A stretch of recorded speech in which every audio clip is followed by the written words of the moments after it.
जिसने हर चीज को बहुत अच्छी तरह बनाया, यानी उसको पैदा किया और इंसान की पैदाइश को मिट्टी से शुरू किया,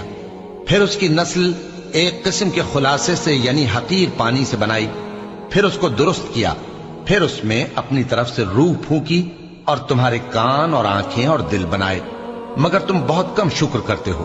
और कहने लगे कि जब हम जमीन में मलिया मेट हो जाएंगे तो क्या असर नौ पैदा होंगे। हकीकत यह है कि ये लोग अपने परवरदिगार के सामने जाने ही के कायल नहीं। कह दो कि मौत का फरिश्ता जो तुम पर मुकर्रर किया गया है तुम्हारी रूहें कब्ज कर लेता है,